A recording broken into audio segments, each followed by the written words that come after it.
आज हम profit and loss से बहुत ही इंपॉर्टेंट क्वेश्चन को सॉल्व करना सीखेंगे। ये क्वेश्चन सभी तरह के कॉम्पिटेटिव एग्जाम में पूछे जाते हैं। इसका हम शॉर्ट ट्रिक सीखेंगे। प्रॉफिट एंड लॉस से वीडियो के पार्ट वाइज हमने बहुत सारे क्वेश्चन सॉल्व करना सीखा है। सभी पार्ट का लिंक आपको डिस्क्रिप्शन में मिल जाएगा, वहाँ से आप देख सकते हैं। तो चलिए वीडियो को शुरू करते हैं। वीडियो को शुरू करने से पहले अगर आप हमारे चैनल पर नए हैं तो हमारे चैनल को सब्सक्राइब कर ले और बेल आइकन के ऑल पे क्लिक कर ले ताकि आने वाले वीडियो का नोटिफिकेशन आपको मिलता रहे। ये हमारा पहला क्वेश्चन है। प्रीति ने एक पुस्तक 10% हानि पर बेची। यदि वह इसे 85 रुपया अधिक में बेचती तो उसे 7% का लाभ होता। पुस्तक का क्रय मूल्य क्या है? ऐसे तो आप इस क्वेश्चन को एक्स मान के भी बना सकते हैं। यहाँ पे बोला गया है कि प्रीति ने एक पुस्तक 10% हानि पर बेची। यहाँ पे दिया गया है कि 10% हानि पे बेची और इसे अगर वो 85 रुपया अधिक में बेचती तो उसे 7% का लाभ होता। ये है हानि और ये है लाभ। ऐसे हम क्या करेंगे, दोनों परसेंटेज को आपस में जोड़ देंगे। यहाँ से हमें मिलेगा 17%। 17% इक्वल टू यहाँ पे हम लिखेंगे 85। ये 85 का जो डिफरेंस आया है इस 17% के कारण आया है। तो 17% इक्वल टू 85 है तो 1% इक्वल टू कितना होगा? 85 बटा में 17। उसी तरह 100% इक्वल टू कितना होगा? यहाँ पे 85 बटा में 17 गुना 100। इसे कटाएंगे 17 से, ये 5 बार में कट जाएगा। 17 पचे 85, 5 गुना 100 यहाँ पे आ जाएगा 500 रुपया कॉस्ट प्राइस। जो हमसे पूछा गया है पुस्तक का क्रय मूल्य क्या है। पुस्तक का क्रय मूल्य हम 100% निकालेंगे। पुस्तक का क्रय मूल्य हमें मिल जाएगा 500 रुपया है कॉस्ट प्राइस, जो कि ऑप्शन सी में दिया गया है। तो ऑप्शन सी हमारा सही आंसर हो जाएगा। इस तरह आप ऐसे क्वेश्चन को सॉल्व करेंगे। अब हम बनाते हैं एक अगला प्रश्न।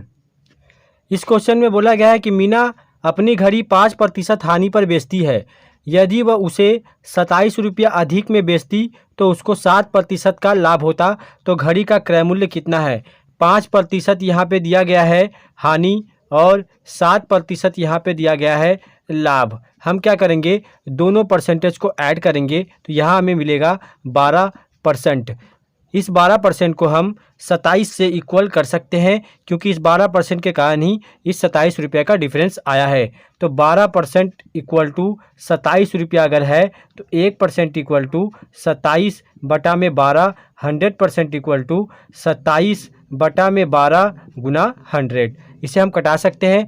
3 9 27, 3 चौका 12, ये 25 बार में 25 चौका 100। इसे गुना करेंगे तो 9 पचे 45 के 5 हाथ में 4, 9 दूनी 18 और 4 22, 225 रुपया हो जाएगा कॉस्ट प्राइस उस घड़ी का। तो हमारा आंसर हो जाएगा 225 रुपया, जो कि ऑप्शन डी में दिया गया है। तो ऑप्शन डी हमारा सही आंसर हो जाएगा। इस तरह का क्वेश्चन आप ऐसे सॉल्व कर सकते हैं। अब हम सेकंड टाइप वाला क्वेश्चन सॉल्व करना सीखेंगे। इस क्वेश्चन में बोला गया है कि एक व्यक्ति कोई वस्तु खरीद कर 10% हानि पर बेच दिया। यदि वह उसे 20% कम में खरीदता तथा 55 रुपया अधिक में बेचता तो उसे 40% का लाभ होता। इस वस्तु का क्रय मूल्य क्या है? ऐसे क्वेश्चन को हम कैसे सॉल्व करेंगे। यहाँ पे बोला गया है कि एक व्यक्ति कोई वस्तु खरीद कर 10% हानि पर बेच दिया। यहाँ पे कॉस्ट प्राइस नहीं दिया गया है तो हम यहाँ पे कॉस्ट प्राइस CP को 100 लेके क्वेश्चन को सॉल्व करेंगे। अगर यहाँ पे कॉस्ट प्राइस 100 है तो बोला गया है कि कोई वस्तु खरीद कर 10% हानि पर बेच दिया तो सेलिंग प्राइस क्या हो जाएगा? 10% हानि पे बेचा गया है तो इसका 10% हम कम करेंगे तो मतलब 90 रुपया में बेचा गया है।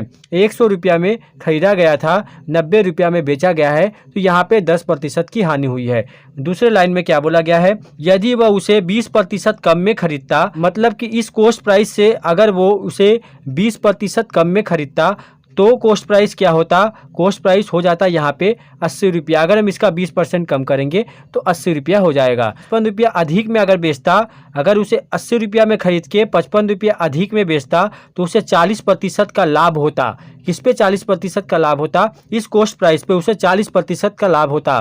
तो सेलिंग प्राइस यहाँ से हमारा क्या निकलेगा? 80 गुना 140 बटा में 100। ये सब हमने पार्ट 1 वाले वीडियो में सीखा है, उसका लिंक आपको डिस्क्रिप्शन में मिल जाएगा।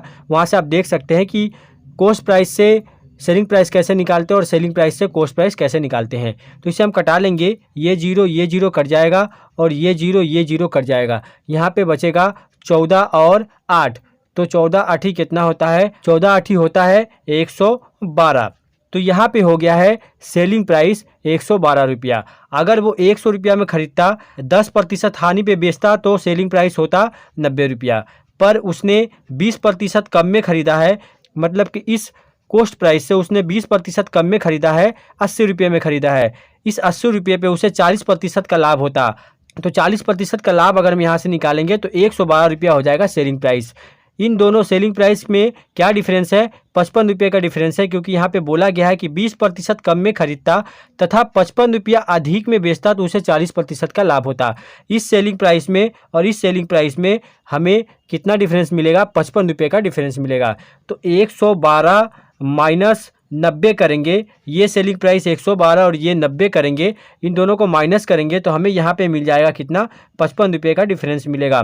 तो यहाँ पे हमें क्या मिलेगा? यहाँ पे हमें मिलेगा 22%। यहाँ पे 100 मान के हमने बनाया है, इसीलिए हम यहाँ पे परसेंटेज ले रहे हैं। 22% इक्वल टू 55 हो जाएगा। तो यहाँ से हम 100% निकाल सकते हैं।